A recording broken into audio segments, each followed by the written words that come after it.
We are less than 3 weeks away from the 2025 NFL Draft. A few weeks ago, I ranked the top 10 quarterback prospects, and now it's time for the running backs. In this video, I'm going to be ranking the top 10 running backs entering the 2025 NFL Draft. If you enjoyed this video, then please drop a like and subscribe if you're new. Subscribe takes just a second and it really helps me out. Thank you, and let's get started. Number 10, Damien Martinez, Miami. Martinez is your prototypical power back who doesn't do anything amazing but is really solid. He's got great size for his playstyle, coming in at 6 feet, 232 pounds. He doesn't have amazing speed, running a 4.51 40-yard dash, but it's still pretty good relative to his size. Martinez ran for 1,006 yards and 160 carries for 6.3 yards per carry. He also forced 42 missed tackles and had 4.51 yards after contact per carry. He's got good contact balance and great ball security, as he only fumbled one time in each of his 3 seasons. He's not the best receiver, and his pass protection isn't awesome, so he might never be an every down back. However, his floor is still a really solid power back who could potentially develop into an early down starter. I like Martinez in the late 3rd to early 4th round, and that's decently early considering this is my number 10 running back. That just shows how insane this class really is. Number 9, Dylan Sampson, Tennessee. Sampson is a smaller but really athletic running back. He's just 5'11", 201 pounds, but he ran a 4.42 40-yard dash. He's agile and can change direction quickly, which makes sense for his size. Sampson ran for 1,488 yards on 258 carries for 5.8 yards per carry. He also had 22 touchdowns. He's decent at forcing missed tackles, as he had 70 in 2024, but he only had 3.6 yards after contact per carry. He really needs to work on his ball security, as he had 4 fumbles in 2024. He also didn't do too much in the receiving game, but he's a decent pass blocker despite his lack of size. However, his explosiveness and big playability is really what puts him in my top 10. He really does have that breakaway speed and can get to the second level very quickly. He was 12th in the nation in 10+ yard carries with 38. I don't think Sampson's floor is very high, but he definitely has solid upside with that speed. Number 8, DJ Giddens, Kansas State. Giddens brings a good mix of agility and power, and while not amazing at either, he certainly does both at a pretty high level, making him a pretty well-rounded back. Giddens ran for 1,343 yards on 206 carries for 6.5 yards per carry. He forced 55 missed tackles and had 4.16 yards after contact per carry. He was also okay in the receiving game, catching 20 passes for 258 yards. However, while he was productive there, he did have 5 drops, so he needs to work on that. Like I said, Giddens is a well-rounded back. He's 6 feet, 212 pounds, but runs a 4.43 40-yard dash. He can run around defenders or through them. He's got good balance and breaks off tackles pretty well, but is also agile and shifty. Overall, I think Giddens is a really solid prospect that can fit well into any team. Number 7, Devin Neal, Kansas. Is Devin Neal the most athletic? No, he runs a 4.58 40-yard dash and overall lacks high-end long speed. Is Devin Neal the biggest? No, he's 5'11" and 213 pounds. But while Neal doesn't have the best athletic profile, he makes up for that with great contact balance and, most importantly, incredible vision. Neal may just have the best vision in this class. It's certainly up there with Cam Scadabo and Ashton Genty. He just has that natural ability to find the open lane. Whether it's up the middle or on a cutback, Neal will find the hole and go through it. Combine that with his ability to run through contact and the fact that he has great ball security, and you've got yourself a really high floor running back prospect. While his upside isn't insanely high due to his relative lack of athleticism, his floor is definitely good enough to warrant his day 2 pick. I think he could produce in the NFL right away. Number 6, Caleb Johnson, Iowa. In terms of a pure runner, Johnson is legitimately one of the best in this class. He ran for 1,535 yards on 240 carries for 6.4 yards per carry. He also had 21 touchdowns. He's 6 feet, 225 pounds, and has pretty solid power. He forced 66 mixed tackles and had 4.42 yards after contact per carry.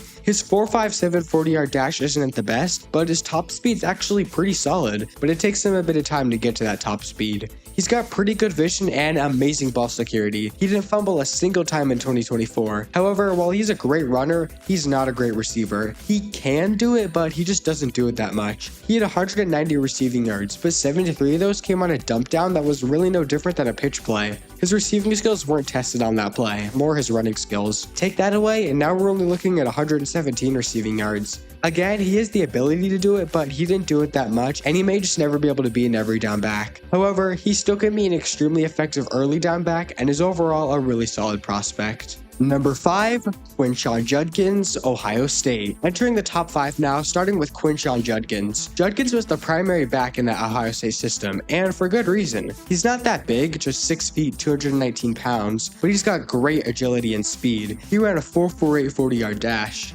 Judkins carried the ball 193 times for 1,060 yards for 5.5 yards per carry. He also had 14 touchdowns. He did have 43 missed tackles, but he only had 3.04 yards after contact per carry. Despite that, I did find that he has solid power for his size and does have the ability to break tackles and fight for extra yardage, though it's not as good as some of the others in this class. He does make up for that with great vision, as he more often than not will find the right hole. He also has great ball security, as he fumbled just one time in the past 2 seasons. I think Judkins is an alright receiving back, but he didn't really do much of it, as most of the receiving opportunities were given to TreVeyon Henderson. Judkins is also a pretty bad pass protector, and that's the main reason why Henderson played more on receiving downs. However, I do think that Judkins is a very safe pick while also having pretty high upside. I think he could definitely go in round 2. Number 4, TreVeyon Henderson, Ohio State. We're staying in Ohio State for my number 4 running back. Henderson is a big play just waiting to happen. He's got awesome speed as he ran a 4.43 40-yard dash. If he gets in the open field, there is no one catching him. He is a smaller back, just 5'10", 202 pounds, but that's what helps him to have that incredible speed. He outproduced Judkins in basically every way. Yards per carry, yards after contact per carry, breakaway percentage, 10+ yard runs, all of it.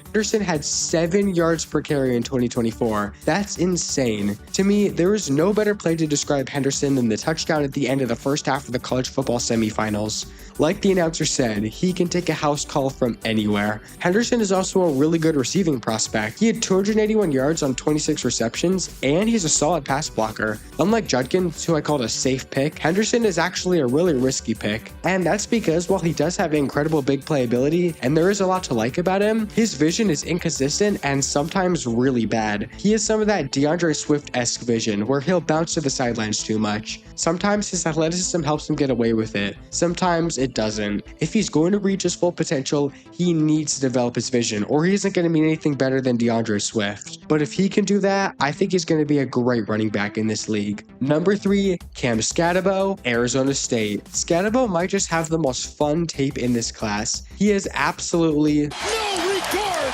for human life. He will willingly throw himself into defenders without a care in the world, and goddamn does it work. Skattebo is one of the toughest players to bring down that I've ever seen. It must be a nightmare trying to tackle him. Skattebo was second in the entire NCAA in missed tackles forced, with 103. He literally doesn't go down. It's even more impressive when you consider the fact that Skattebo is just 5'10", 219 pounds, but he is thick, he is strong, and he is determined. But he doesn't just have awesome power, he also has amazing vision, some of the best in this class. And on top of that, he's a really good receiver. He was 3rd in the entire nation with 543 receiving yards on 33 receptions. So if I'm saying all this positive stuff, why isn't Skattebo higher than 3? Well, he does have a bit of a fumbling problem. He fumbled 10 times over the past 3 seasons, and 4 times in 2024 alone. And the more notable downside is Skattebo's lack of speed. He ran a 4.65 40-yard dash, which for his size isn't very good. Unfortunately, that does limit his upside quite a bit. Regardless of this, I still do think that Skattebo is a really good running back prospect that will be very productive in the NFL. Number 2, Omarion Hampton, North Carolina. In most other drafts, Hampton would be RB1, but even in this loaded class, Hampton still shines above everybody else except for you-know-who. He is a super well-rounded back who can do pretty much everything. He ran for 1,660 yards on 281 carries for 5.9 yards per carry. He also scored 15 touchdowns. He forced 73 missed tackles and had 4.35 yards after contact per carry. Hampton is 6'1", 220 pounds, and ran a 4.48 40-yard dash.